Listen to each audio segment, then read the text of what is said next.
जय हिंद दोस्तों, स्वागत है आप सभी का आपके चैनल शिक्षा रथ एस के सर में। दोस्तों आज की वीडियो में हम पढ़ने वाले हैं क्लास 10th की के साइंस का जो है नेक्स्ट पार्ट है। इस पार्ट में हम पढ़ने वाले हैं आपका जैव प्रक्रम के बारे में। आज जो है बायोलॉजी का पहला चैप्टर शुरू हो रहा है। दोस्तों हमने जो है कुछ चैप्टर जो है तकरीबन 4 से 5 चैप्टर हमने पूरा कर लिया हुआ है और उस सारे चैप्टर से इम्पोर्टेंट क्वेश्चन जितने भी थे आपको हमने बता दिया हुआ है। चलिए शुरू करते हैं आज की क्लास को। आज की क्लास का सबसे पहला सवाल है। पहला सवाल जानने से पहले आप अगर चैनल पे नए हैं तो चैनल को जो है सब्सक्राइब करें और वीडियो को शेयर जरूर करें अपने दोस्तों में। ठीक है दोस्तों, चलिए आगे बढ़ते हैं। आज का पहला प्रश्न आपके सामने है। कह रहा है कि डीएनए प्रति डीएनए की प्रकृति का प्रजनन में क्या महत्व है, आइए बताते हैं। जनन जनन की एक मूल घटना डीएनए की प्रतिकृति बनाना है। डीएनए की प्रतिकृति बनाने के लिए कोशिकाएं विभिन्न रासायनिक क्रियाओं का उपयोग करती हैं। जनन कोशिकाओं में इस प्रकार डीएनए की दो प्रकृतियां बनती हैं। जनन के द्वारा डीएनए प्रकृति का जीव शारीरिक संरचना एवं डिजाइन के लिए अत्यंत महत्वपूर्ण है, जो विशिष्ट निकेत के योग्य बनाती है। दूसरा प्रश्न हमारा है, जीवों में विभिन्न स्पीज स्पीसीज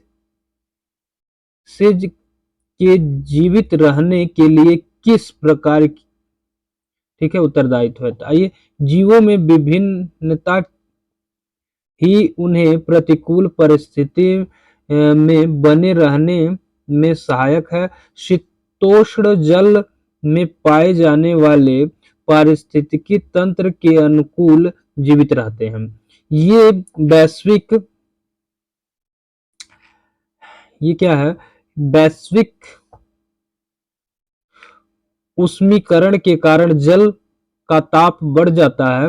यदि क्या होता है कि वैश्विक उष्मीकरण के कारण जल का ताप जब बढ़ जाता है तो अधिकतर जीवाणु मर जाते हैं, परंतु उष्ण प्रतिरोधी क्षमता वाले कुछ जीवाणु ही खुद को बचा पाते हैं और वृद्धि कर पाते हैं। अतः जीवों की विभिन्नता स्पीसीज की उत्तरजीविता बनाए रखने में उपयोगी है।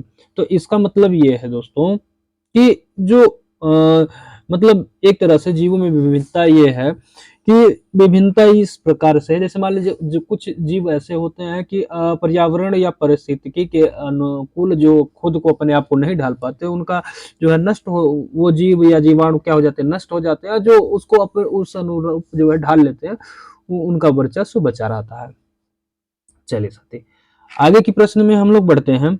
आगे का जो प्रश्न है हमारा उसको समझिए जरा।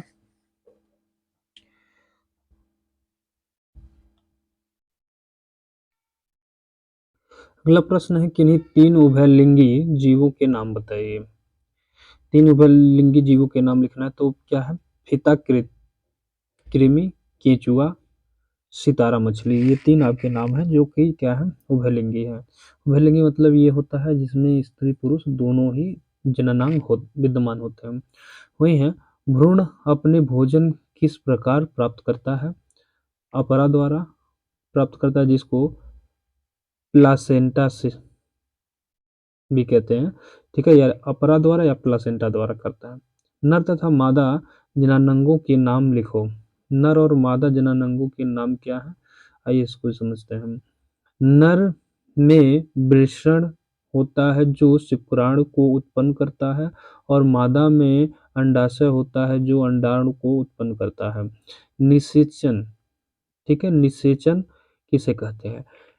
नर युग्मक शुक्राणु तथा मादा युग्मक अंडाणु दोनों युग्मकों के संलयन की क्रिया को निषेचन कहते हैं। यानी पुरुष के शुक्राणु और मादा के अंडाणु जो है दोनों जब आपस में मिलते हैं, वही मिलने की क्रिया ही क्या कहलाती है, निषेचन कहलाती है। ठीक है।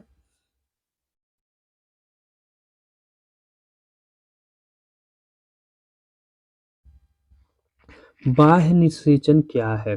तो मछलियों तथा उभयचरों में निषेचन सामान्यतः शरीर के बाहर होता है, अतः इन्हें बाह्य निषेचन कहते हैं। यानी शरीर के त्वचा के बाहरी आवरण से जहाँ पे निषेचन जिन जीवों में होता है उसको बाह्य निषेचन कहते हैं, जैसे मछलियों में।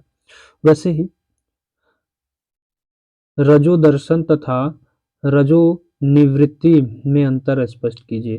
तो रजोदर्शन और रजोनिवृत्ति में अंतर स्पष्ट करना है, आइए इसको समझते हैं हम। रजोदर्शन यौवनारंभ के समय रजोदर्शन के प्रारंभ को रजोदर्शन कहते हैं। यह 12 से 14 वर्ष की आयु की युवतियों में प्रारंभ होता है।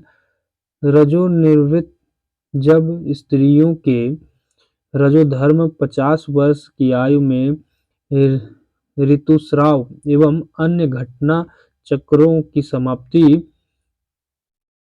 क्या कहलाती है? तो रजोनिवृत्त कहलाती है। यानी कहने का मतलब क्या है, जब 50 साल की आयु के हो जाते हैं तो उनका क्या होता है, ऋतुस्राव या अन्य घटनाएं चक्रों को की क्या हो जाती है, समाप्ति हो जाती है, जिसको क्या कहते हैं, रजोदर्शन या रजोवृत्ति कहते हैं। ठीक है। अगला प्रश्न है, स्व पर परागण किसे कहते हैं? तो एक पुष्प के पराग कोश में उसी पुष्प के अथवा उस पौधे के अन्य पुष्प के वर्तिकाग्र का परागकणों का स्थानांतरण स्वपरागकण कहलाता है। ठीक है। दूसरा प्रश्न क्या है, पर परागण क्या होते हैं? तो एक पुष्प परागकोश से उसी जाति के दूसरे पौधे के पुष्प के वर्तिकाग्र तथा परागकोश का स्थानांतरण क्या कहलाता है? तो परापरागण कहलाता है। तो आई होप दोस्तों ये चीज़ें आपको समझ में आई होंगी। तो मिलते हैं दोस्तों नेक्स्ट वीडियो में। जय हिंद, जय भारत।